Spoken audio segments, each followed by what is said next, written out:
కంటి చూపును మెరుగుపరిచే మునగాకు నిల్వ పచ్చడి ఎలా చేసుకోవాలో చూసేద్దాం రండి. ఫస్ట్ పచ్చి మునగాకు తీసుకోవాలి. ఆయిల్ లేకుండా బాగా ఎండిపోయేలాగా దాని లోపల ఉండే చెమ్మంతా పోయేదాకా వేయించుకోవాలి. వేయించుకునేసిన తర్వాత ఇలా అవుతుంది. సో వాటర్ అంతా వెళ్ళిపోయినాక ఇలా దగ్గరకు వచ్చేస్తుంది.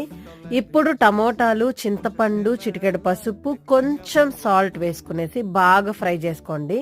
సో ఇది ఎలా అయిపోవాలంటే ఇలా బాగా ఇంకిపోవాలన్నమాట, వాడిపోవాలి. వాడిన తర్వాత కొంచెం కారం, పసుపు అండ్ మసాలా కారం, మెంతి పొడి, ఆవ పొడి అన్నీ వేసేసుకొని బాగా కలుపుకోవాలి. మొత్తం కలవాలన్నమాట. దాని తర్వాత లాస్ట్ లో మునగాకు వేసేసుకోవాలి, వేయించుకున్న మునగాకు. సో ఇవన్నీ కలిసిన వెంటనే వీటికి అన్నిటికీ తగ్గట్టుగా సాల్ట్ వేసుకొని బాగా కలుపుకునేయండి. ఇప్పుడు పోపు వేసుకోండి. ఎండుమిరకాయలు, తెల్లగడ్డలు అండ్ ఇవన్నీ వేసుకొని కరివేపాకు వేసుకొని ఈ మిక్స్చర్ వేసేసుకుంటే అంతే, రెడీ. ఇలాంటి మరిన్ని వీడియోస్ కోసం స్టే ట్యూన్, సబ్స్క్రైబ్.